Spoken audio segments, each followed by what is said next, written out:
So when you go to access, it might seem like it takes a minute to come up because it's on a different level of storage, it's seamless to you, rather than it being something recent that's on the really high-end storage, which is your storage area network, your SAN, like a Symmetrix or a Clarion. That's very fast. That's stuff you're using right now and you want it to be quick. But if it's stuff that's old and you're not going to access it, why does it need to be quick? That's costing you a lot of money every day to back that up. Then it gets replicated to another site. It's very expensive. So if you can, and that also makes your backup windows longer. If you actually go in and archive your data that's not really being used all the time, it then really improves your tier 1 performance and your application performance, and then that data is still available for looking at from a business perspective, if you get sued, if you have to be compliant, keep something for 7 years or whatnot. So there's different levels of storage and different needs of storage. I just like to put the vast up there. And I like to put this statistic up here, which is that the iPod today has more storage available than the first Symmetrix that EMC shipped in 1990.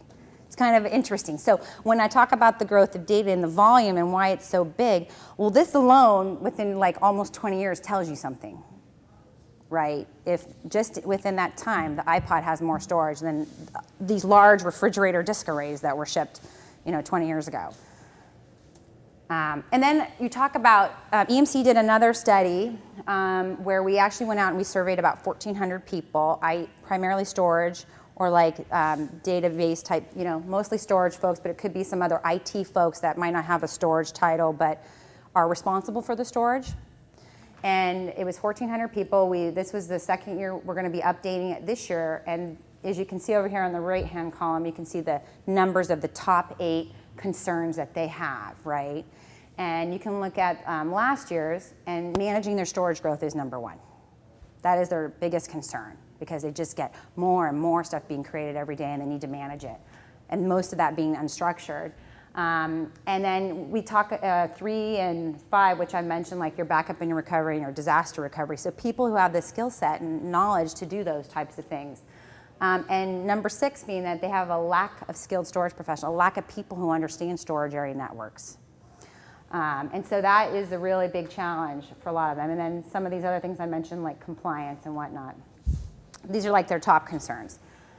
And so basically what it's revealed is that there is the storage gap of knowledge. We just don't have people. EMC struggles to find people too, and I'm going to talk a little bit about that towards the end. And I can speak for myself. When I got hired there and I interviewed for the first position I got hired for there, I said, well, the recruiter goes, well, how'd the interview go? I go, not very well. He goes, why? I go, I know nothing about storage. And he goes, don't worry, nobody knows anything about storage. I was like, oh, that's really, that really makes me feel better, But ultimately, that's sort of what happens, is that people get sort of hired for a skill set and they can teach them the technology piece.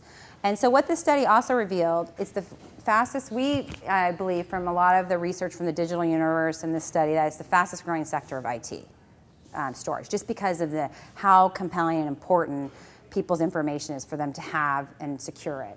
And 50% of these companies that were interviewed said they don't have a formal storage management group. And the managers do believe that only 1/3 of their current people are capable of doing this job. I mean, really confident in it, right?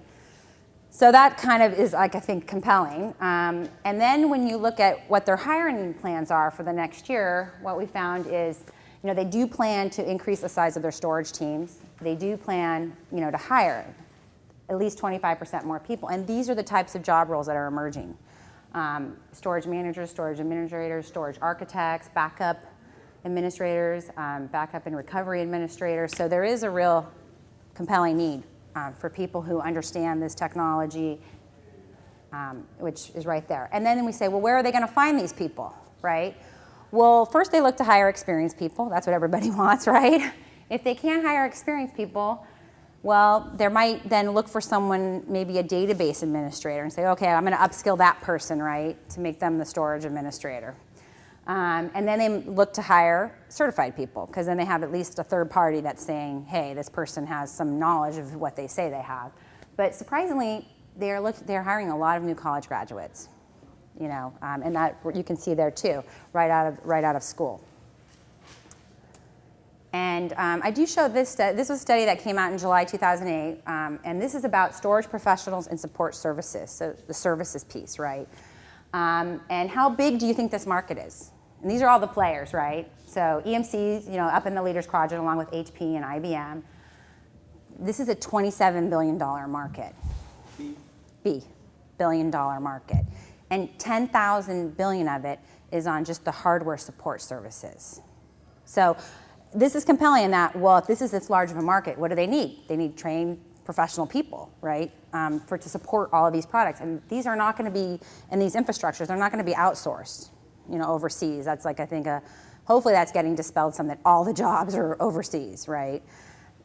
These are companies here that need people who know about this infrastructure to maintain and manage it and make sure it's secure. And so what do you think so CertMag did this survey of 1,400 people in 2007, and they wanted to know what the highest paying specializations are. What do you think the highest paid one is? Like, if you think database administrator or application developer. Yes, thank you. It is, thank you.